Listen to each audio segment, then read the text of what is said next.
Assalamu alaikum wa rahmatullahi wa barakatuh. Welcome everyone to a long ado SheikhItUp podcast. It's been a minute. I have with me a good friend of mine from Medina, Sheikh Facchine, right?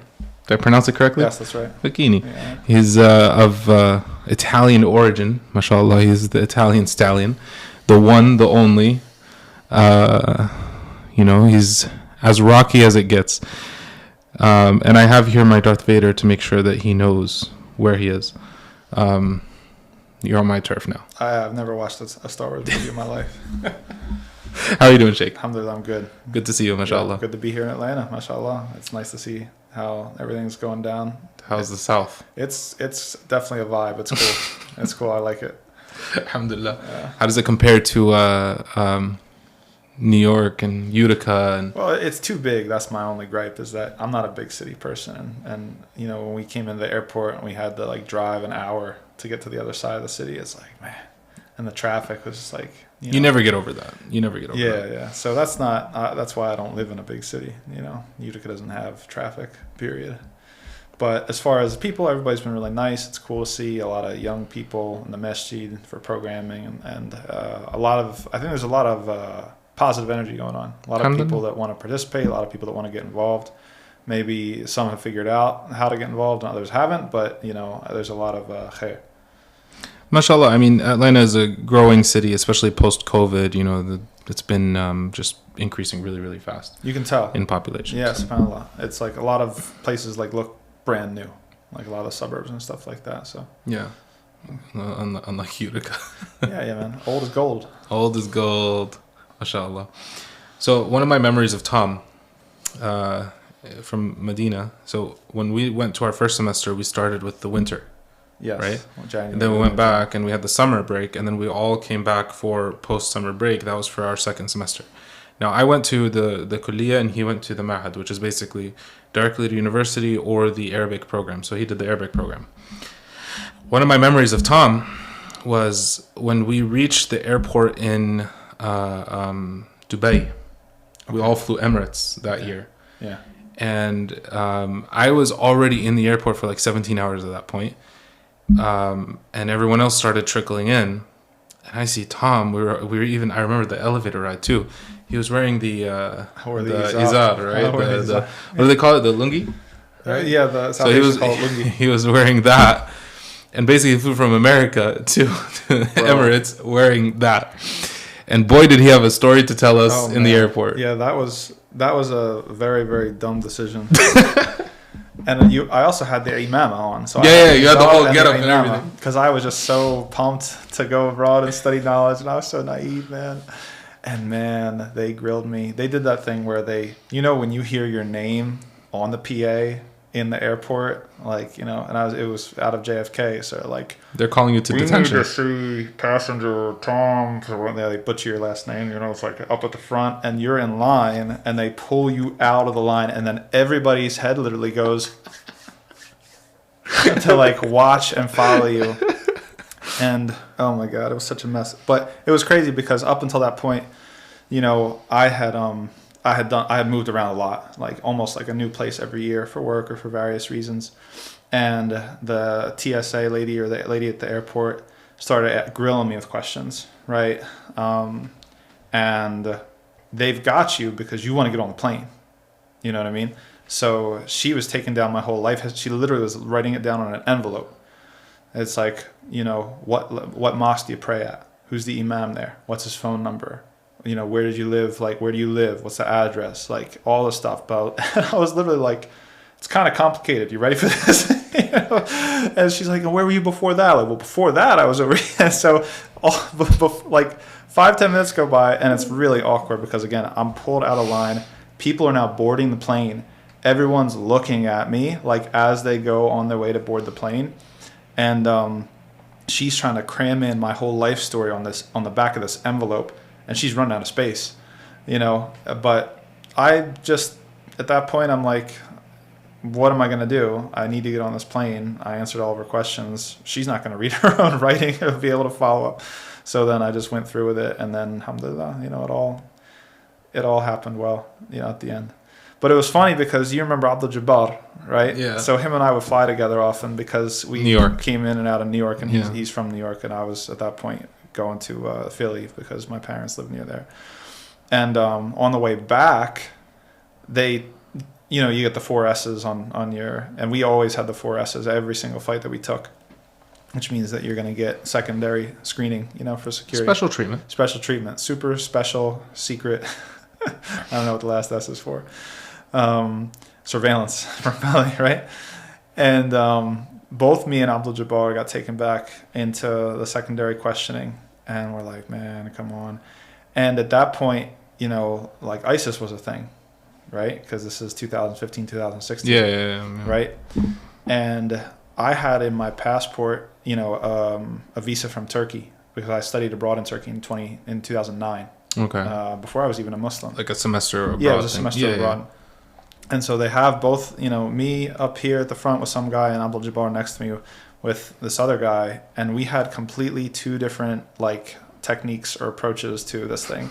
Me, I was trying to be very polite and, like, answer their questions. And Abdul Jabbar was going off on him. He was just yelling at him. It was like, Saudi Arabia is an allied country. What do you got me asking these stupid questions for? You know, like, he's just blasting them. And I'm like, yep, no. They asked me, like, have you ever fought for a foreign militia? I was like, Really? They asked me that at the airport. I was like, no. Well, I never got that. No? No. Well, the whole thing, because so they're going through my passport, and he's like, he sees, you know, this country, I did a little time abroad also in Mexico for, like, a language study. And he's like, you got, like, any other countries in here? And I'm like, I can't lie to the guy. He's going to come across, like, the Turkey visa. And at that point, He probably already knows anyway. people who were trying to join up or, like, whatever, do crazy stuff were going through Turkey. And so I'm like, Turkey. And he's like, oh, really? You know, like, all of a sudden, he was, like, very interested. And then he started asking the questions, and that's when he asked the foreign militia question. I'm like, bro, come on. No way. Yeah, it was a different time, man. It was like, you know, subhanAllah, it was a challenge. You always felt like there was an eye on your back, and Yeah. you know, you felt even sometimes like they, like you'd feel guilty for doing stuff sometimes, and it's like so you didn't even do anything. That's the psychological sort of warfare that goes on because, you know, you feel like a criminal and you didn't do anything. Exactly. You know, and later, you know, I would maybe get, I mean, I got questioned every single time coming in and out.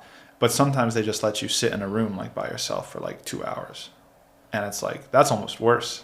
Because then it's like, because we found something. Yeah, it's like, what did I, like, trying to think about, did I, like, say hi to someone who's, like, on some list or something? Like, I haven't, like, you can't, but, you know, as a conscientious person, you, like, try to, like, you know, muhasbat an-nafs, so you're, like, asking yourself, what did I do? You didn't do anything wrong. They're just being jerks. You know, It wasn't until actually I got off whatever list that they put me on. The FBI went to my parents' house while I was abroad studying. And they came in and they looked at all, like, the family photos. They asked my parents questions and stuff. And my dad was like, you know, I remember I called him on the phone. And he's like, yeah, the FBI was here. I'm like, what? And he's like, yeah, the FBI came in. I'm like, tell me you didn't let him in. He's like, I let him in. I was like, Dad, come on, man. Yeah, just call a lawyer. You know? Yeah, exactly. Oh, that's not my dad's way. You know, he's old school. Yeah. And, you know, and he's like, did they ask any questions? He's like, yeah, they asked questions. I told him you're a good boy, you know, Italian family. And then I said, listen, Dad, don't talk. You got to give us a little more impressions on that, the Italian impressions. I was like, don't say anything to him. Just, like, let me handle it when I get back. So then eventually I got back. And sure enough, they left their business card and stuff like that. And they wanted to meet. Like, I'm like, let's meet at a Starbucks. Like, whatever. So I sat down with 2 FBI agents at a Starbucks. And they act like they're your friends, you know. They're like, we just want to make sure you're safe over there. Yeah. Just making sure you ever see anything, you know, whatever, anything suspicious. I'm like, no, everything's fine, you know. And then after that, they left me alone. And, you know, I got taken off whatever list. I never had the 4 S's again. Yeah. You know, and I talked to some people who are connected on the inside. And they're like, yeah, sometimes they just, I'm not going to name names. You know someone. No, I can't name names. But I knew people who knew people on the inside. Italians are like, you know, my people spoke to their people and, like, you know. Like, I got a guy. So I got a guy and I talked to him. I was like, no, there's nothing like, this is not like a dangerous situation. Like, they're just trying to fish for stuff, you know. Like, and so it is what it is. SubhanAllah. You know, while even being in Medina, subhanAllah, it was like on one end, part of studying in Medina and part of the process of it and why it's so different from, probably studying somewhere here, is you don't go through the crucible, right? The crucible where you're put in like intense pressure. True, man. SubhanAllah, it's like these things are they're part and parcel of the process of studying, where you're doing something that's truly innocent, and then it's like it's treated as if like, why are you doing this? Yeah. What else do you have in mind? Yeah. And then when you're there, it's like a whole different like thing, and it is exasperated. So you feel pressure from all angles, and then on top of that, friend circles and stuff like that, stuff starts to slowly kind of distance itself. And so studying in Medina is like it's a journey. Yeah, no, that's a really good point. And that's, one of the drawbacks of, it's good to see a lot of institutes popping up in the West, and honestly, like, they have a role to play, but I don't think they're ever going to replace rihla. I agree. Rihla for Talibin, and like traveling, because there's so much hardship involved that it's not like a 100% inoculation. Like, it doesn't mean that if you go through these programs, you're not going to be a jerk. That happens. It's possible. But the transmission of information will always be the same. Yes. But it's not the transmission, it's the process. And it weeds out a lot of people. Exactly. That's the thing. It's like, I was talking with this with Chef Mali like the other week. It's like, though I used to carry around empty water bottles when we lived in Roswell because the water would cut out and it'd be out for days. And so funny story about that. Our dorms were consecutive. Yeah, it was like the water. It was like the projects because they're all connected by fire escapes, and so and then the water goes out because all of a sudden all the bathrooms are full. And you're like, wait, what's going on here? And everybody from building 33 went to 34, right. And then everyone's like, oh no, there's nothing here. They go to 30, and so it's like this domino effect where if one runs out, they're all gonna run out. If it was Jummah and you're trying to get a shower. Bro, like, forget about it. It was crazy, and so like, I had like that little desk that they give you, I had like all lined up with empty water bottles, and I'd carry in my pockets, and I'd go to the masjid for salah, and I'd fill it up at the water cooler, and then I'd have them lined up. I was hawking water wherever I could get it, just in case, you need to make wudu, or you need to make, if you use the bathroom or things like that. The fun times though, times. It's like, really, they were. Like, I look back at that one trip, that airport, for example, and every year was something. Literally every year was something. So the first year was that, and then you remember 2017 where some of us were put on Qatar Airways, and then it was just like, literally as soon as we left to America, all of a sudden, what are we supposed to do? We don't know what to do. Every year was something, and it was just it was fun. Yeah, no, you look back, it had a sweetness to it. It was difficult while it was going on, but those things also brought us together. I feel like you don't get phased anymore. No, it's true. Like, stuff is just burning down all around you, and you're like, yep, sip my drink. Yep. It was funny because, obviously you already came having, known Arabic already, and so you went right into the kulliyah. But there was a similar element of that for those of us who showed up at the Mahad, because you get off the plane and you don't speak Arabic. Right, and you go into the Mahad, and they're treating you like sheep. Well, you have to act like sheep to get anyway. It's like it's just like a language you don't understand. All the like office names and stuff. You have to get a physical. You have to go through this paperwork, this bureaucracy process. Nobody knows. You got people from everywhere. Nobody can talk to each other because nobody speaks the same language. And you're like the one guy who knows like 10 words of Arabic. He's like trying to read the sign, and you're like, okay, we go here now. Oh, okay, we go there, and then you figure out. It takes days, but then again, you never forget those guys. And it's like the guys that you were there with and that you struggled with. It doesn't matter the distance and the time. It's like when you meet each other, subhanAllah, it's like, man, the guys are just. So funny thing, you mentioned the physical and the challenge. You remember the hospital? At the Jamia. Yeah, they had the hospital in the Jamia. You call that a hospital? Just roll with it for a second. So I get there and I got really, really sick, and I was with Brother Abdul Wahab because North Carolina, we were chilling. He helped me out so much. May Allah subhanahu wa ta'ala bless him. Amen. So I was literally like not okay, and we go to the hospital and they're like, sorry, we're closed right now. It's like 7:00. Like we're closed right now. And I go out to the street. There's a nurse smoking a cigarette. Okay. And I go to the side on the curb and I'm like vomiting my life out, and he's just smoking. They're like, "Can you see him?" He's like, "We open in like 15 minutes." It's like you go through that kind of stuff, and it's subhanAllah. It's just like, no, it's not a good thing. We laugh about it now. It's painful, but it's again part and parcel of the process of growing into a role, and part of it is the tarbiyah and the challenge. It humbles you. That's the big thing. Yeah. It humbles you. You know that you're nothing. Exactly. Like nobody treats you. We don't have our iPads and our lattes from the whatever. We're sitting down to take notes on a iPads. You pull out your iPad, like, you're gonna get yelled at. Yeah, you have to like. Where's your book? Yeah. No, there were some of the mashaykh used to force us to handwrite everything they said. Everything. And I appreciate that. Yeah, honestly, it made you better. That's honestly how I do it now. I can't undo that. Yeah. So alhamdulillah. Alhamdulillah. Diamonds are made under pressure. They are. So one of the things we also went through was not just the Medina part, but the accessories to it and the things that happen around it. And so whether it's Masjid al-Nabawi, which was more or less, I mean, I feel like time-wise, I was 40% in the university and 50% in the haram. Yeah. And then the other 10% was everywhere else. Mm-hmm. Tell us about the actual haram.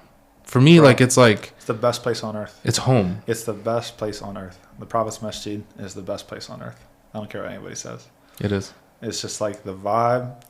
And at different times of day, between Maghrib and Isha, when everybody's teaching their lessons, everybody's in the halakat, you just had your little iftar, right? The sufra. Yeah, the sufra, yeah, exactly. It's such a special place.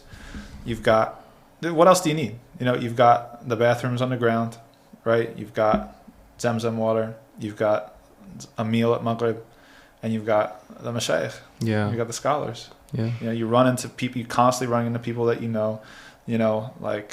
was just a beautiful thing. There in the morning, also like a very, very special thing to watch, the covers get pulled off the top and the birds chirping and all the hujjaj and the visitors kind of like knocking out with, taking naps. And you feel comfortable being Muslim.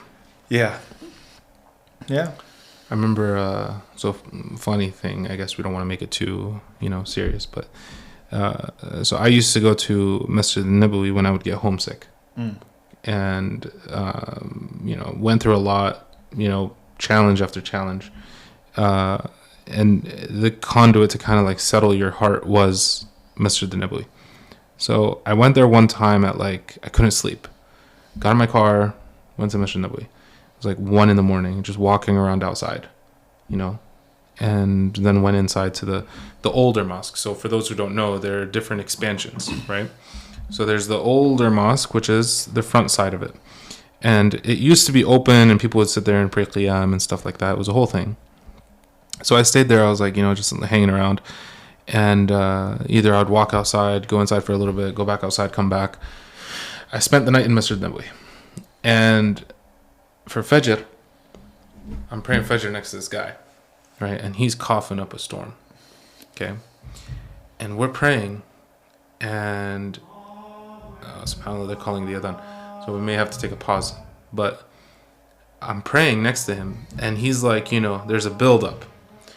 So he pulls up a cup next to him, the Zamzam cups? Oh, yeah, man. And he unloads it in the cup and puts it between my feet and his feet. Man. Badia. My Fajr, I could not focus that whole Fajr.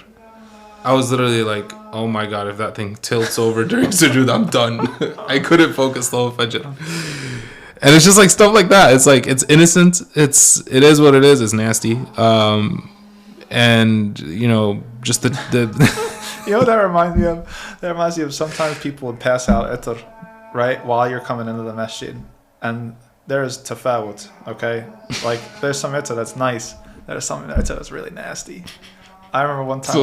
So that cucumber it smells like weird cucumbers. Exactly. Yeah, I know what you're talking about. So there was this one time, there was this one uncle, and he was hitting everybody coming in the door, and I see and it's bright green, the color of the ether, and I'm this can't be good. and I tried to like slide in, but he got me, and I was like trying to like wash it off later. It was like it smelled really, really bad, but may Allah reward him. You know, it's like those little things that you deal with in the masjid. But you know what? The Prophet's masjid, it has such a gravity to it. It does. For the whole city, that it's really just an amazing thing, honestly. When we look at our masajid, like in the West, like it's just, there's so many ways that it can't compare. But that's one thing, like having the masjid be the literal, like, it's a center of gravity. Geographical, yeah, both physical and metaphysical center of everything that you do. You know, many people are able to, mashallah, make it like their priority and kind of like structure their day around it. But it's just different. It's just different to have like, yeah, a place that you can go in the middle of the night when you can't sleep. Yeah. You know, a place to meet up with people, and a place where you can, you know, yeah, it's just an incomparable place. I can't think of any other place like it. Just end on a note quickly before we go and pray and then take a pause. One thing I remember was, and you can correct me on this, I want to hear your thoughts. But remember when we would have those dinners with the older folks, either they were graduates of Medina University or they're like doing their PhD and stuff like that. They would sit down with us and say, you guys are in a bubble. Yeah. Right? I feel like it's the other way around. I feel like now being here, you know, insulated in a lot of the comforts that we have and a lot of things that are, you know, the stuff that we deal with day to day and the environment. It is what it is. But I feel like the bubble is here and the real world is out there. Yeah. Correct me if I'm wrong. How do you feel about that? There's multiple bubbles. Bababil. Abwal. Ababil is a different... Well, okay, fine. Yeah, Bababil. Jamal. Right, okay. That was a running joke that me and my Bosnian friends had over there. We would take English words and put them on Jamal. We know all sorts of those like, words. Yeah, we know all exactly. sorts of those words. Anyway, yeah, I mean, you're onto something there. You're definitely right. Because over there, it's like everybody's coming from all over the world. Yeah. You know, and you're experiencing Muslims to where they are from whichever culture, you know. It's much more ummatic over there. Ummatic, very nice. I like that. The phrase that's catching on. Shout out to Umatics Institute. Yeah, but yeah, it is, right? It's like you do have sort of an interface with different classes, different, you know, types of people. I mean, you see when you're in Medina people who've never seen an elevator before or an escalator. Oh my God. The people that walk up to those escalators coming out and they're like are afraid to get on it. They've never seen something like that before. Yeah. You know, you got people that come to make Hajj or Umrah and they're just sleeping on the street, man. Like they don't have a hotel. You know, it's real. Yeah. So it's like, you know, that the whole dunya, the whole ummah, I should say, is there, you know, at various ways and capacities. And that's really, really interesting. It is. And we are sort of isolated in, yeah, you're right. No, if you're going to say like which one is truly isolated, there's a way I think that what they meant when they said that, you know, Medina students are in a bubble, like isolated from some of the realities in the West and the concerns that maybe would actually better sort of, you know, influence or inform, I should say, like our talab and, you know, asking the mashaykh and stuff like that. That's fair.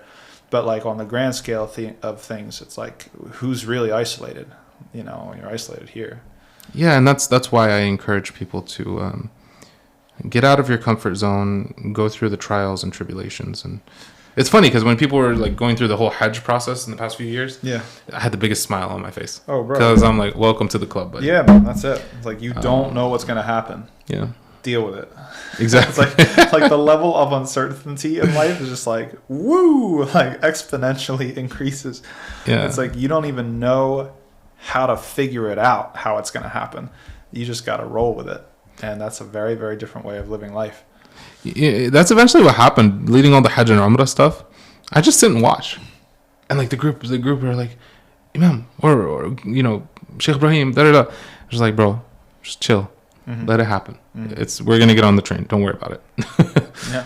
You know, it's just, it's amazing, subhanAllah. So we'll take a few minutes break on that note. Okay. We'll pray Dhuhr and then we will reconvene, inshallah, for more to talk about, inshallah. Jazakallah khair. Assalamu alaikum, everyone. We'll be back. Bye. Assalamu alaikum, everyone. Welcome to part 2. May Allah bless you guys. Ameen. What's going on, brother? What's on your mind? I want to know Me? we just spoke about Medina, went through memory lane, all that stuff. You know, now you know, we're scattered across the country. All the guys are, you know, Yeah. pretty much everywhere. And it's funny, you know, we go through similar, like, you know, challenges, but I guess it's what I'm thinking right now is subhanAllah, how we all kind of funneled in. We all come from different pathways, and then we all funneled in Medina. And though our training was pretty much, with the exception of those who changed the curriculum, but and then they changed it back. We pretty much studied the same stuff, but subhanAllah, it's like we're starting to diverge. So, for example, I'm doing my master's in Islamic finance. You're doing research for Yaqeen Institute and mainly focusing on political science. You know, some brothers are you know, doing masters in fiqh and PhDs in fiqh.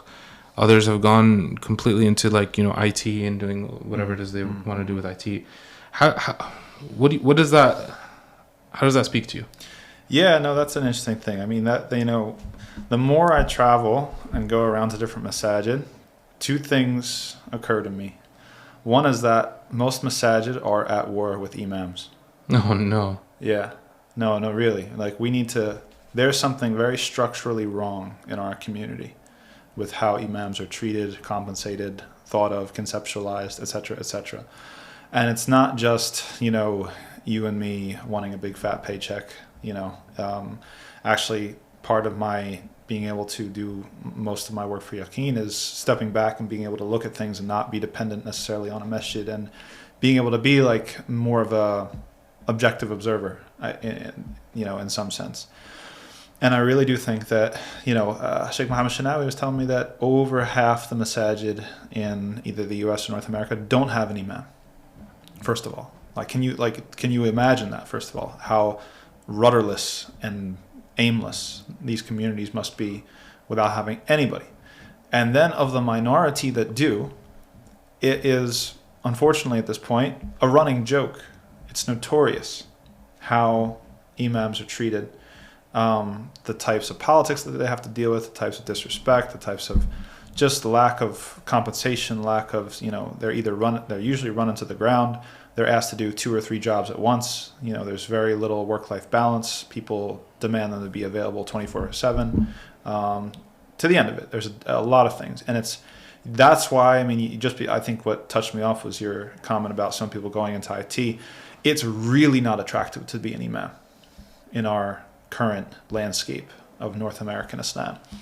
And if we want the people who sacrifice and go abroad and study and, you know, strive, that come back, that are talented, that have skills, if we want them to work in the industry, right, and actually use their skills to uplift the Muslim community here, they need to be empowered, they need to be compensated properly, and they need a relatively non-toxic workspace, right? Yeah. And it's not just one-off. Like, this is a structural problem. Like, this is unfortunately the norm, like when it comes to masajid. So, you know, we're only going to get, people complain about the level of you know, maybe their imams can't relate to the kids, or, you know, like whatever. It's like, look at what we're doing.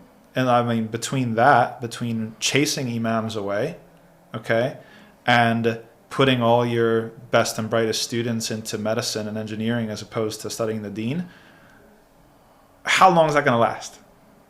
It can't. It literally can't possibly work, right? So it's like, we need like some real big, I know a lot of people have talked about making a union for imams. I know a lot of people have talked about getting some sort of structure in place that provides like best practices, you know, just enhancing the sort of management side of masajid. Most of them are very dysfunctional and poorly run. You know, that is, it's getting to the point of existential threat, like, to be honest with you. And it has a double effect on the second thing that was on my mind, which is the unmosking effect, right? It's ironic how, you know, some people claim the title of being unmosqued for reasons that they maybe it's real, maybe it's a reaction to whatever is happening. Fair enough. And yet our imams are the most unmosqued. Right. It's a double unmosquing. Yeah. That's a good point. I didn't think about it like that. And so like my whole thing in the last like 3 or 4 months that I've been thinking about is like, if we were to start a remasking movement, what would it look like and what would have to happen? You know what I mean? Like just super open-ended. And I think the first thing that has to be fixed is the imam, the position of imam. What is he there for? You know, is he there to be just a puppet where the board is going to determine programming and, he's just going to come and lead prayers or whatever, and that's what it's going to be? A figurehead. Maybe there's certain people that they come off the boat and they're there for the prayers and that's it, and that makes sense for them. But you're going to take all these guys that come back from abroad that were raised usually in the States, that understand youth culture, that can whoop up on the young guys in basketball like I do, or we have to play FIFA. We have to. The burden is on the claimant, right? Yeah. You can ask the YM guys. Ask them. I pulled up. CFET was there too. Yeah, they had to take me down with this elbow to the face to get me to. Oh, that's what that is. Yeah, bro. Oh man. They got you good. They laid me out. Like I've never been laid out like that on a basketball court before. Like I was like, that's Atlanta for I'm you, not buddy. gonna move. You got yourself some Atlanta. I'm not gonna move until this room stops spinning. You know what I mean? But that's the only way they could contain me. You know what I mean? Okay, all right. Yeah, talk to the witnesses. We got witnesses, man. But yeah, so it's like you're gonna take people like those. Let's talk value, right? What are your biggest assets to keeping youth in the deen? To keeping youth like having a positive experience with Islam? Those people are going to be your single biggest asset. And what are we doing to them? Like literally, if we were to draw up a blueprint or a roadmap how to alienate them, like in the red tape. The red tape will alienate many people from the masjid. It's like we're doing everything to alienate them and chase them away. You know what I mean? So it has to be fixed, and I don't know what it looks like. I'm trying to. This is an open-ended question to you and to everybody else in the industry, to people who are just spectators or people who have been unmosqued. What would it look like? I'm not convinced that third spaces are like a long-term solution. I understand them as a stopgap solution. I don't think we should give up on the mosque that easily, but maybe it's like a takeover. Maybe it's like I don't know. Like, but you gotta watch out. Brother. I'm just saying. Listen, it's like these things happen in politics, right? Yeah. These things happen in politics. It's like I think just to kind of change the subject before I get into more trouble. With regards to communities, when we're lost, we have to look at the Prophet ﷺ. He was the imam of his masjid, yes, but he was also there for people. And we, inshallah, we try to aspire to follow in his footsteps. And of course, it doesn't matter about the walls. It doesn't matter about the schools. It doesn't matter about the institutions and the illustrious titles and whatever, right? The money behind it. None of that matters. What matters is an individual who calls to the way of God.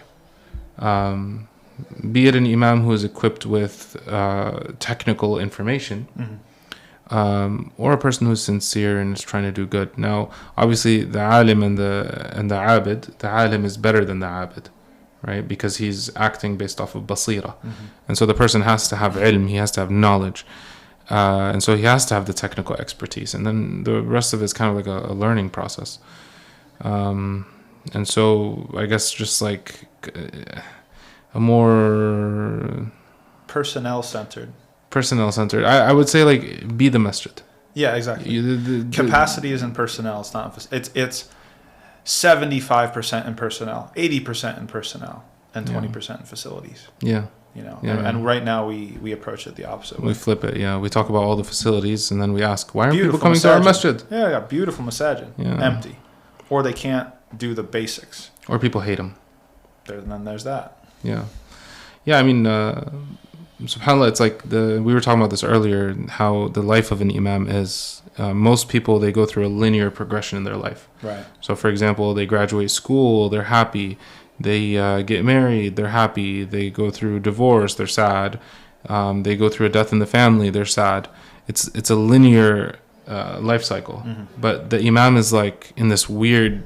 Yeah. He's like it's circular, so he's going through all of this all at the same time. Most people are only going to go through those things a few times in their life, twice, 3 times in their lives. The imam, an ideal imam is there for those life events for the core members of the community at least, and that's his life. And that's his life. That's his life. Yeah. So then again, it comes back to value. How much do you value that, right? And what are you willing to do to facilitate that? And enhance it. Yeah.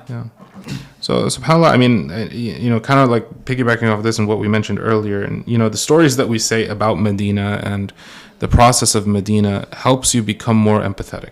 Yeah. So that you don't learn the stuff, technically speaking, in Medina, but you live it. Mm-hmm. And then you come back and you're more willing to listen to the person that's, dealing with what they're dealing with, and we all process things different ways, and again it's a learning curve, so there has to be times you have to be put into this. And I think one thing Masajid need to be willing to do is to not look at the imam necessarily where he is at the moment, yes, but where he will be, right? Man, we have one person in our community that actually has 15-20 years experience in nonprofits. Mashallah. Okay, convert. Mashallah. Okay.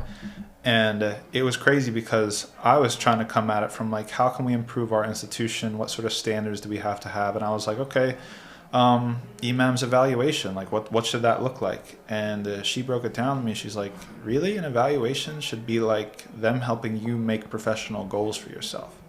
And I was my moment, what? It's it's not you didn't do this and you didn't do this and you didn't do this, very sort of, criminal sort of attitude towards it, right? Yeah, exactly. And she's like, that's not how it should be. In a nonprofit, it should be that you are who you are now. You've got this skill, this credential, that credential, and you've got a certain potential. You've got an upside to you. And the masjid wouldn't have brought you on if they thought that you were just going to stay the same level, for the rest of your days. They should see the potential in you as well. And so now, as your employer, they actually need to facilitate that potential. How can you reach your best self, whether it's further education, whether it's trainings, whether it's, whatever. So, it's a fine line between over corporatizing the masjid and under corporatizing it. But there's certain things to learn, right? When it comes to assessments, yes. But what? You're going to judge an imam by how many people show up to Fajr? It's maybe you do, maybe you don't. Maybe you set goals for how are you investing in this person, and then are they, getting the support they need, especially admin support, right, to execute and to do the things that you hope to have in the masjid. A lot of times. What would that dynamic look between the admin and the imam? Oh, I'm talking admin just running registration and collecting fees, putting out flyers. You know how many imams in the country have to sit hunting and pecking at their dinosaur computers to make up some sort of... I mean, now you can just do it through AI. Yeah, but okay, you, young, strong and handsome, guy who knows how to work AI, okay, a lot of imams don't.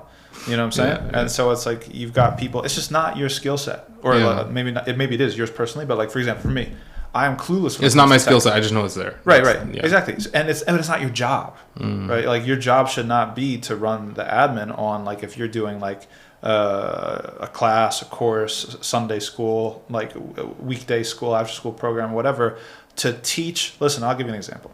When I was teaching in the Sunday school up in Utica, it's I was doing all the admin work and I was teaching and I was doing all the curriculum development. That's 3 jobs. The admin for a weekend school is a full-time thing. You know what I mean? It's I was making up the diagnostic exams and putting people in classes and assigning teachers and doing curriculum. And then it's also payments. So it's I'm in the middle of teaching a lesson and some parent comes up and wants to slip me a 50 for their kid for next month's tuition. How are you? That's impossible. Nobody should have to do that stuff. If you're talking about how should I be able to assist my imam, have somebody run admin. He shows up and he teaches. That's what he does. He's trained to teach. He's not trained to make flyers. He's not trained to make spreadsheets. If he can, alhamdulillah, you've got an extra blessing. But it's like, that's not his job. There's in leadership, and I knew nothing about leadership. I still know very little. But when I came back, one of the things that some people turned me on to was start to read about leadership. And they cite like the 80-20 rule. Yeah. And it's like, so I'm sure you're familiar with it. If you can delegate a task to somebody and they can do it 80% as good as you can, that thing's got to be delegated. You know what I mean? It's like the spreadsheet that I make versus the spreadsheet that a volunteer makes, definitely at least 80% as good as the one I'm going to make. So that you need volunteer engagement and recruitment so that people can handle those sorts of tasks to free up the imam to do what he's trained to do that nobody else can do. I give the example like this. I'm 6'3". So let me ask you this. No, I'm going to give you the example first. I'm 6'3". Okay, my 2-year-old son is like nothing, right? Who's going to change the light bulbs? The Italian way of saying it is he's nothing. He's my boy. I love him, but he's short. Okay, vertically challenged if you want. Wow. Okay, who's going to change the light bulbs when it's time to change the light bulbs? I'm going to change the light bulbs. It's like I have that. That's like what I'm supposed to do. Nobody else in the house can do it like I can. Like I have a special responsibility. You know what I mean? So you're the professional light bulb changer of the house. That's right. And it's a corny example, but it's to say that if everybody can change the light bulb, let somebody else change the light bulb. If only one person can effectively, or like without breaking a limb or breaking the light bulb, change the light bulb, then that person has to change the light bulb. Mm-hmm. You know what I mean? And masjid should be the same. If somebody else can run point on a social program or something like that, ladies' tea time, or like book club or art or whatever, somebody take point and run it. The imam should be doing things that only the imam can do, for the most part. That's my belief. I don't disagree, but I think that there should be cohesion between all of these teams, and they shouldn't work in they should be in tandem with one another. They shouldn't just be silos. 100%. Rather, they're kind of and honestly, إنما جعل الإمام ليؤتم به. Yeah. Prophet says this. The imam was made so that you follow him. So he acts and then you act. Definitely. And so the way I see it, as maybe in position, it is what it is that you have the imam. He is that center of gravity. And then everything follows suite with that. Exactly. Not necessarily like, and I don't think we're saying two different things. No, it's not that it's like expanding and taking a life of its own, because sometimes what happens is these things become self-serving circles. Right. And so the person only, or divisive. Exactly. The person only attributes the masjid to something that if it serves what they want, then they do that. And literally you'll have times they'll attend an event and salah's about to start, they bounce. Right. No. They've done their event and they leave. No, that's not what we're going for. That's a failure. No, all those people have to be behind the imam. Yeah. Right. And the imam has to have, you have to trust the imam to have the vision for the community about what the community needs. Yeah. Right. So if somebody comes up and they have a whack idea, the imam should be able to say, no, that's not going to happen. So why should the imam set the vision? Because the imam has religious training. The imam has the religious training. And nobody on the board has religious training. What about exposure? Exposure is nothing. It's worthless. No, I'm saying, doesn't the imam have the exposure? Because he is that front line where people are coming to the imam. And so he has that exposure that many people don't. Oh, yeah, definitely. Sorry, I thought you were talking about like the exposure that a potential event would gain for the community. I'm saying that's not a valid metric. Yeah. Right. You don't approve or disapprove programs simply based off of how many eyeballs or clicks or whatever views it's going to get. You have to trust the person who went through the training to have first of all, the goodwill and the intention, and second of all, the vision and the exposure. Yeah, I mean, like you said, it's like you're there for the births and the deaths and the marriages and the divorces and stuff like that. You understand the people, you take the temperature of the room, right? And then that's your guy. You got to trust him. Give him the keys and let him drive the car, right? Don't be sitting in the passenger seat stomping on that fake brake that you don't have. Sometimes they do have it. The driver's ed cars. The driver's ed car. This isn't driver's ed. This isn't driver's ed. Yeah. So let me ask kind of like an addition to this. When the imam is put in this kind of position, and let's say, for example, hopefully we have these people that fill in the gaps. One thing that I've noticed, and I'd really love to get your opinion on it, is that, it's great to have attendance in the masjid and enthusiasm for the masjid. But then I ask myself the question, and maybe I shouldn't be asking this question. I should take it as it is. And you can correct me if I'm wrong in this. But sometimes I find that, let's say a person finds themselves distant from their creator. Their solution is, let me volunteer at the masjid in a leadership capacity. So that would draw me nearer to my creator. And I find it to be quite the opposite. I find that the more you are, and this is a struggle that I face as an imam, is that because you're leading the salahs, you're leading the jum'ahs, you're leading this and that, you actually find a sense of distance, right? And you lose a little bit of yourself each and every time. So if something is not there to begin with, and there is that sense of struggle, and it's a genuine struggle, is the solution necessarily to try and come in for decision making, or is there like a tamheed that should happen? And how does that look? Like I think I'm like kind of trying to think through it. I mean, I think part of me, part of me is also like empathetic in the sense that it's great to have everyone, like I love the enthusiasm, Bismillah, come and help and this and that. But what is the tafsil? What is the how do you translate tafsil? I don't know, man. The details. What are the details of how it looks? Yeah. Do you see what I'm trying to say? Yeah, of course. No, I don't know if I articulated it. No, I think I get you. Sheikh Abdullah would say, a sick doctor can't treat anybody. Sick doctor's only going to make the patients worse. And I think that when it comes to volunteering, I think volunteering needs to be like a pyramid. If you're coming to the masjid to volunteer and you're not like right, like in yourself with your relationship to Allah subhanahu wa ta'ala, okay, that's great. But you should be ready to plug in and follow, as opposed to be put in a leadership position to make decisions and things like that. And now that's another thing of the masjid, talk about things that don't fall under the imam's official position that somebody needs to be doing in the masjid is volunteer recruitment and volunteer organization, right? It's like, and that's something that masjids do horribly, usually. Though there's significant exceptions. I feel like that pushes people away, man. Which thing? Because it's some people just want to come and enjoy the masjid. They want to come and enjoy the event, and then it's like, we need you to do this. No, so that's not what I'm talking about. No. Or for example, the main prerogative of the masjid is volunteers. Yeah. No. I don't think it should be like that, because it also fundraising. It's an element. It's important. Exactly. Right? But how do you encourage? It's also the paradigm. The thing is, like, it's the same thing with fundraising, right? Masjids go about it wrong when they say, we need this much money. We need this. We need this. We need this. At the end of the day, Allah is going to build it or He's not going to build it. You're giving people the opportunity to worship Allah through their money. It's like, hey, here's an opportunity. If you want to worship Allah with your money, we're trying to do this thing. You know what I mean? Volunteer work should be the same. It's like, we've got this need, okay? If someone's looking to worship Allah through, this particular thing, let me know. You know what I mean? Because I agree. If it's like constantly like needy, pushing, no, I agree. That's not a good vibe, right? But at the same time, the masjid should facilitate and structure opportunities for people to get meaning out of participation. That's beyond just attendance, right?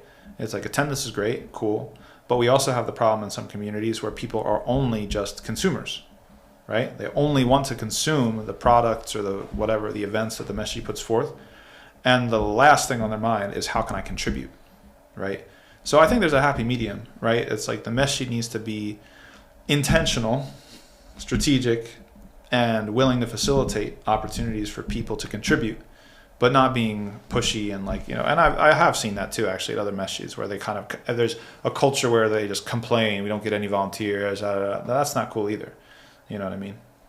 The happiest masajid that I've seen, and I've led tarawih all over the place. The happiest masajid that I've seen are, less is more. Yeah. In the sense that everyone goes there, they have a great time. One of the masajids in New Jersey, Easton. So it's PA. That's not New Jersey. Well, Easton Phillipsburg. So they're what cuts them off is a river. And so it's New Jersey and Pennsylvania, Just right? checking your geography. Yeah. So, this guy. So, one thing I saw, it's a very small community. very beautiful community. Yet, you know, you find that like people show up, they have a good time, they're all chatting with each other. You know, hey guys, we need this. Boom, everyone jumps in and helps out. All right, alhamdulillah, we got it on. Now, obviously, when you grow, that becomes like hard to put all that together. But I'm not talking about growth. I'm talking about happiness. What was the happiest that I've seen? And everyone has their issues. No one is perfect. But the masajid like that I've seen are genuinely the happiest. Yeah, that's a good point. I mean, I think that it's like I think you hit it on the head when you said that the problem is growth and scaling up, because what happens is, and this is in books like for nonprofit like management, there's a really good one called like Nonprofit Life Cycles. When things are like really small scale and informal, that's often when people like it the best, and they have that sort of thing, because like everything's super personal, right? You tend to have more accountability towards each other. You tend to get things done more efficiently, right? And everybody has a better time because it's so small scale. The difficulty is now you're growing. Now you can't have like one person handle everything anymore. Yeah. You know, now you have to delegate and actually not know what somebody else is doing over here. You have to relinquish that trust. That's where things get difficult. And I think that's that's exactly like the growing pains that a lot of masajid go through. Now, once you're scaling up, how do you make it to the next life cycle stage? How do you make it to, some people call it maturity in the industry, or growth stage or whatever. But it's like you do lose a little bit of that personal touch and that personal feeling.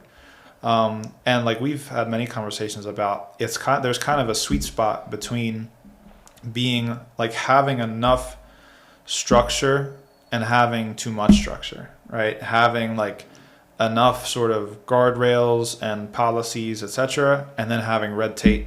You know, it's like, and it's a fine line.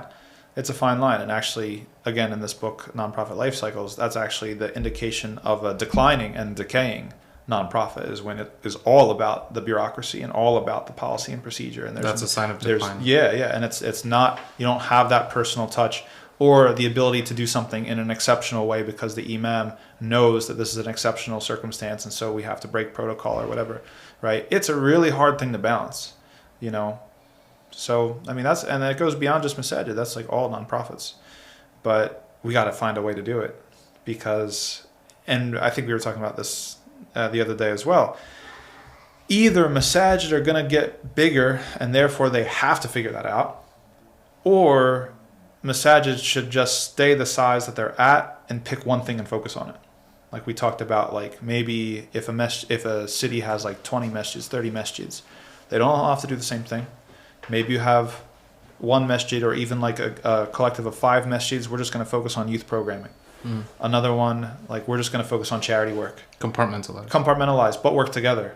So you're saying is like maintain the smallness that you're talking about, but make it more focused on a specific thing. It's a possibility. I'm not well traveled enough to know if anybody's ever tried it or if it's, you know, possible. But just thinking about like, how's this thing going to work, right? Are we going to go through it where every masjid is just going to try to do everything, right? And but they're going to keep getting bigger, and so now every masjid kind of goes through this process where it's like, well, now we want a weekend school. Well, now we want a full-time K through 12 Islamic school. Well, now we want assistant imam, youth coordinator, etc., etc. Is every masjid like going to go through that process of growth? And what's it going to take? Or are some masjids going to go through that process of growth? Others, maybe, who's going to stay? It might be an option to stay the size that you're at and focus on one thing in particular and do that one thing really well, as opposed to everybody trying to do the same stuff and everybody kind of doing it not as well. Yeah. It's just an idea. It's a good idea, and it makes me think of Muslim countries because the masajid don't handle zakah. Right. They don't handle other aspects, and the compartmentalization is there. Yeah. Yeah. Jazakallah khair, Sheikh Tom. Amin wa yakum. Tonight at 6, we have a talk, Liberalism Explained. We're going to go through the weeds, have a good time, inshallah. So hopefully you've been having a good time up until now. Yes, it's been great. It's been about 4 years since I last seen you, and subhanAllah, it's like it was only a day. I know, it's fine. And Sheikh Tom, mashallah, may Allah bless you and protect you. And Ameen. You too. Protect your masjid, Utica Masjid, Ameen. guide you guys, and rectify all our affairs, and grant us sincerity in all that we do. I mean, Proud of you, brother. you too, man. No, seriously. No, I remember seriously. the days of seeing you as a student in Medina with Sheikh Abdullah, and and now here we are. Here we are. So. It's crazy. We don't deserve it, but may Allah at least benefit a little bit. It's the grace by of us. our Lord. هذا من فضل ربي. Yeah. Habibi. Barakallahu feekum. Think about it. Assalamu alaikum, everyone. Until next time.